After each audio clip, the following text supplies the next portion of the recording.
नमस्कार दोस्तों, मैं हूं आलोक। स्वागत है आप सभी का आप सभी के अपने ही यूट्यूब चैनल आलोक्स ब्लॉग पर। सिंगोनियम एक बहुत ही खूबसूरत इंडोर प्लांट है जिसकी बहुत सारी वैरायटीज़ आप लोगों को देखने को मिल जाएंगी। अलग अलग वैरायटीज़ में अलग अलग कलर वेरिएशन इसको बहुत ही ज़्यादा खास बनाता है एज अ हाउस प्लांट। ये प्लांट एक परमानेंट प्लांट है और सबसे जो महत्वपूर्ण बात या खासियत कह सकते हैं इस पौधे के बारे में तो वो ये है कि ये कटिंग से प्रोपगेट होकर ढेर सारे नए पौधों में बदल सकता है। यहाँ पर देखिए, ये रेड लीफ सिंगोनियम है। इसके पत्ते पीछे से जो हैं वो रेड कलर के होते हैं। उसके बाद ये सिंगोनियम एल्बो है। यहाँ पर ये देखिए मिनिएचर सिंगोनियम, एक बहुत ही बढ़िया वैरायटी यहाँ पर आपको एक लगी हुई दिख जाएगी। उसके बाद सिंगोनियम की एक ये वैरायटी है जिसे अभी हाल में मैंने मंगाया है। ये दो प्लांट मैंने अभी जल्दी में मंगाए हैं ऑनलाइन। और इसके अलावा मुझे सेम सेलर से ये वाला प्लांट भी जो है वो मिला हुआ था। और ये वाला जो प्लांट है इसको भी मैंने सेम सेलर से मंगाया है। बात अगर करी जाए इन पौधों की तो छोटे छोटे पौधे मुझे ये रिसीव हुए थे, लेकिन अभी देखिए ये काफ़ी बड़े हो चुके हैं और काफ़ी बुसी रूप ले चुके हैं। अभी तो नहीं, लेकिन जैसे ही ये सीज़न मतलब विंटर सीजन ख़त्म होगा और फिर से एक बार इनके प्रोपगेशन का टाइम आएगा, मैं इनको दोबारा से प्रोपगेट करके इनके नए नए पौधे बनाऊंगा। देखिए किस तरीके से इनके अंदर ये एरियल रूट्स बनती हैं। इन एरियल रूट्स को अगर किसी तरीके से आप मिट्टी के अंदर पहुंचा देते हैं तो ये फिर से नए पौधे का रूप ले लेती हैं। ये मेरे पास सिंगोनियम ग्रीन वेलवेट था।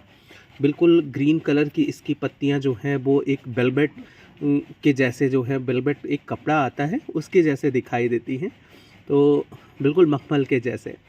तो ये उसी के तरीके से देखने में लगती हैं। हालांकि कभी कभार इसका जो ग्रीन कलर है वो बहुत ही ब्लैकिश सा आता है और देखने में बहुत अच्छा लगता है।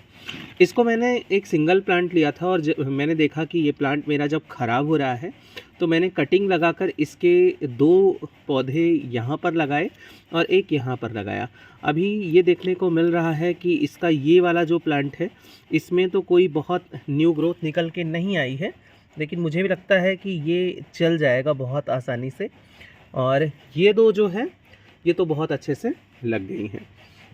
अब बात अगर कर लेते हैं इन प्लांट्स के विंटर केयर के बारे में, तो आज आपको मेरे ये प्लांट स्टैंड की बजाय जो है यहाँ पर रखे हुए इस वजह से दिख रहे हैं क्योंकि इन्हें मैंने थोड़ा सा धूप जो है वो दिखाने के लिए यहाँ पर रखा हुआ था। विंटर में क्या होता है कि मेरा वो सेक्शन जहाँ पर ये सारे सिंगोनियम के प्लांट रखे हुए हैं वहाँ पर धूप का आना बिल्कुल कम हो जाता है।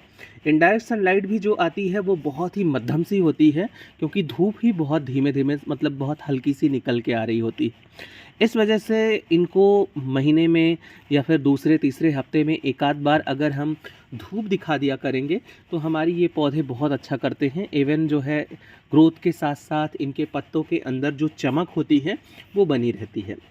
दूसरी चीज़ जो हमको विंटर में करनी है वो ये कि पानी का बहुत ही विशेष ध्यान देना है। पानी मिट्टी को चेक करके ही प्रोवाइड करना है, लेकिन पौधा अंडर वाटरिंग नहीं जाना चाहिए। ओवर वाटरिंग से तो बचाना ही है, साथ ही साथ इस चीज़ का भी ध्यान रखना है कि किसी भी तरीके से पौधे के अंदर अंडर वाटरिंग नहीं होनी चाहिए। जैसे ही पानी की कमी होगी पौधे की कुछ पत्तियां पीली होंगी और इसके साथ साथ इनकी जड़ें जो हैं जब वो सूखेंगी और आप अचानक से जब पानी देंगे कभी तो होगा क्या कि वो सूखी हुई जड़ें सड़ना शुरू हो जाएंगी और आपका पौधा मर जाएगा। तो मतलब दो चीज़ों का आपको ध्यान देना है। सबसे पहले तो धूप जो है वो इनडायरेक्ट सनलाइट, लोकेशन मत चेंज कीजिए, जहाँ पे रखा है वहीं पर रहने दीजिए, लेकिन कभी कभी धूप दिखा दीजिए। दूसरी चीज़, पानी मिट्टी को चेक करके देते रहिए। पौधा ओवर वाटरिंग और अंडर वाटरिंग दोनों ही नहीं जाना चाहिए।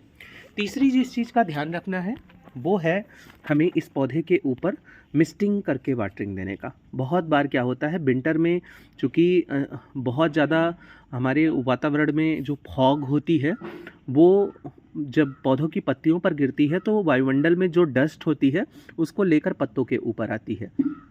हम भले ही पौधे को शेड में रखते हैं, लेकिन जो हमारे हवा के अंदर थोड़ा बहुत इसके ओस के कण रह जाते हैं या कोहरे के, वो जब आते हैं तो पत्तों के ऊपर जो डस्ट लेके आते हैं तो वो बिल्कुल जमा हो जाती है अगर आप एक-एक पौधे की एक-एक पत्तियों से वो डस्ट कपड़ा लेकर हटाने बैठेंगे तो बहुत समय लगेगा। इसके लिए आपको करना क्या है, महीने में 2 बार, ज़्यादा समय नहीं, महीने में 2 बार अगर आप मिस्टिंग करके वाटरिंग दे देंगे, मतलब पौधे को नहलाकर पानी दे देंगे, तो पौधों के ऊपर जो डस्ट पार्टिकल्स हैं, वो पत्तों के ऊपर वो हट जाएँगे। और होगा क्या कि उससे पौधों की वृद्धि अच्छी होगी। प्रकाश संश्लेषण की क्रिया जो होती है, जब वो सुचारू रूप से चलती है, तो पौधों के अंदर वृद्धि बहुत ही अच्छी होती है। तो मिस्टिंग करके सिर्फ 2 बार पानी देना है, लेकिन बहुत बार लोग गलती क्या करते हैं कि एज अ अदर सीजन वो विंटर के अंदर भी पौधों को रेगुलर मिस्टिंग करने लग जाते हैं, या फिर बहुत ज़्यादा जब सावधानी बरतते हैं तो बिल्कुल मिस्टिंग नहीं करते, पत्ते बहुत गंदे गंदे से रह जाते हैं। तो दोनों ही कंडीशंस में दिक्कत होनी है, मतलब बहुत ज़्यादा अगर आप मिस्टिंग करेंगे तो ओवर मॉइस्चर पत्तों के ऊपर होगा और उसके कारण भी पत्तों को समस्या हो सकती है। दूसरी चीज़, अगर आप पत्तों के ऊपर डस्ट जमा रहने दे देते हैं, तब भी जो है समस्या पौधों को होगी। तो दोनों ही चीज़ों से हमको सावधान रहने की ज़रूरत है। तीसरी जो चीज़ है वो ये है, चौथी चीज़, कि पौधों की मिट्टी की रेगुलर गुड़ाई कीजिए। पौधों की मिट्टी जो है अगर वो सॉफ्ट बनी रहेगी, उसका एयरेशन अच्छा रहेगा, तो जड़ों के अंदर जो एयर के अंदर जो नाइट्रोजन है वो हवा के थ्रू जड़ों तक पहुंचेगी और पौधों की वृद्धि अच्छी होगी। तो एरेशन अच्छा, मिट्टी का एरेशन अच्छा होना चाहिए। और एरेशन ऐसा नहीं कि नाइट्रोजन जड़ों से ही वो ले लेगा। एरेशन अगर अच्छा रहता है तो जो भी हम पानी देते हैं या फिर खाद देते हैं, पौधा उस अपने जड़ों के थ्रू उसे आसानी से अच्छे से ले पाता है। इस चीज़ का हमको ध्यान रखना ज़रूरी है। अगर एक आध 2 पत्ते पीले हो रहे हैं तो घबराने की ज़रूरत नहीं है। इस टाइम पर कोई भी न्यू एक्सपेरिमेंट पौधों के ऊपर मत कीजिए। पौधों के ऊपर अगर आप कोई न्यू एक्सपेरिमेंट करेंगे तो उससे जो है पौधे के ख़राब होने की संभावना बनी रहेगी। तो इससे है क्या कि आपको करना क्या है कि अगर 1-2 पत्ते येलो हो रहे हैं तो घबराना नहीं है। आपको पूरा टाइम लेना है। जैसे ही मार्च का समय आता है, ये धीरे-धीरे करके रिकवर खुद हो जाएँगे, या फिर नहीं भी होते तो आप इनको रिपोर्ट कर देंगे या इनकी कटिंग लगाकर इनके नए पौधे बना लेंगे, तो ये अपने आप धीरे-धीरे करके सही हो जाएगा। तो फिलहाल अभी आज की रात मैं अपने इन पौधों को यहीं पर रहने दूँगा। सुबह फिर से एक बार जब धूप लग जाएगी तो कल शाम को स्कूल से आने के बाद मैं इनको अंदर कर दूँगा।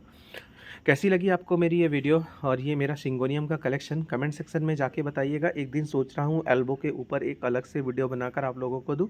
ठीक है, मिलते हैं आप लोगों से किसी नई वीडियो में, तब तक के लिए bye bye and take care.